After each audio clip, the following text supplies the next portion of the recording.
Even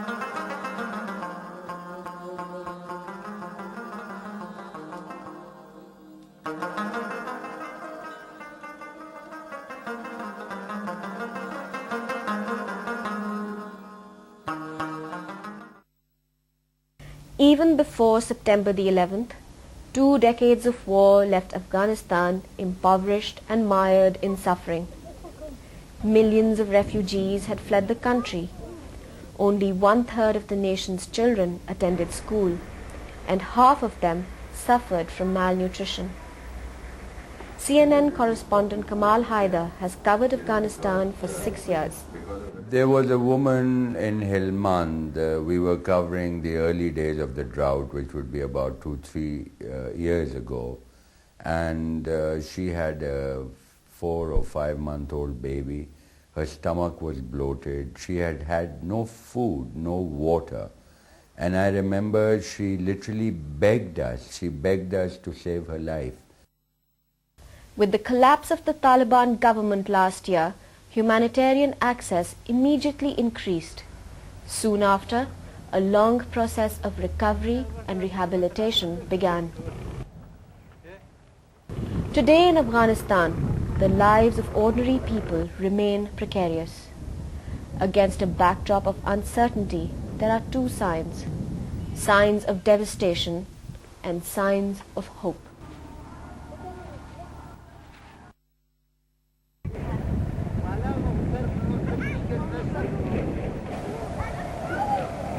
Today, the scars of Afghanistan's troubled past are starkly evident in the landscape and faces of people.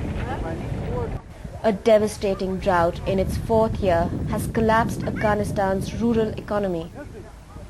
In southern Afghanistan, the once mighty Helmand River is now only a trickle. Irrigation canals are dry, leaving the farmers and herders little choice but to leave their homes in search of food and water. One herder tells of his family's desperate situation. We came here because there was a drought. We had nothing to eat. Our animals had died. By the end of 2001, 4.5 million Afghan people fled their homes to neighboring countries or camps within Afghanistan. Already destitute, these refugees and internally displaced persons, or IDPs, were forced to seek shelter in makeshift camps. An Afghan woman shows her family's meager possessions: a few tattered blankets, a teapot, and basic utensils. The Kuchi nomadic people were particularly hard hit. Many lost 90% of their livestock. Government and social services, even the most basic, have all but collapsed. Hospitals are overcrowded and under-resourced. Schools lay in ruins after years of looting and neglect. In Lashkagar, the headmaster of Niswan Girls' School shows what once used to be a progressive learning environment. I was a librarian before, and we had 10,000 books in English and over 500 books in other languages. We used to use those books to teach our students. For every child, there were 100 books. They destroyed it all. From the 11th century Boost Arch in Helmand to the holy shrine, the Khair Ka Sharif Ziyarat in Kandahar, Afghanistan has a rich and vibrant culture. Traditional Afghan songs speak of the will and the strength of the people and the beauty of the region.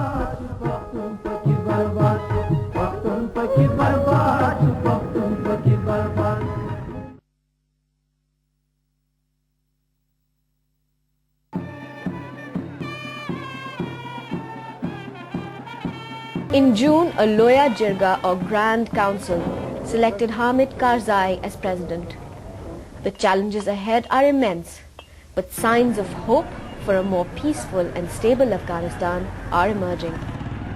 The people are not feeling any problem the same as before during Taliban regime. And day by day, everyone is going to get it happy time, and also the children are going to school, the girls are going to school, NGO activity are starting, and now the people are able to listen to the music and watch television. That's true. Part of the people are happy than before.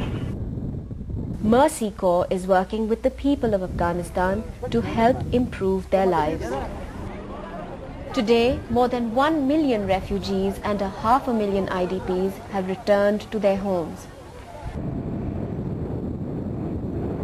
With aid from the international community, hospitals like this one in Hazar Juft are being funded and rehabilitated. We have been given equipment by several donors, and medicines are also sent to us at regular intervals. Across the border in Pakistan, disabled Afghan refugees, many of them landmine victims, are receiving prosthetic devices and physical therapy. In rural areas, farmers are receiving the seeds of knowledge as well as sapling trees to help rebuild their livelihoods. Engineer Atikullah demonstrates how to graft a sapling. One day, future generations will share in the harvest. Andrew Johansson explains Mercy Corps' nursery program. The reason why we did it was because so many orchards were destroyed during the Taliban time. The fruit trees were cut down and replaced with opium cultivation. In a country parched by drought, new windmills and wells are bringing relief to dozens of communities.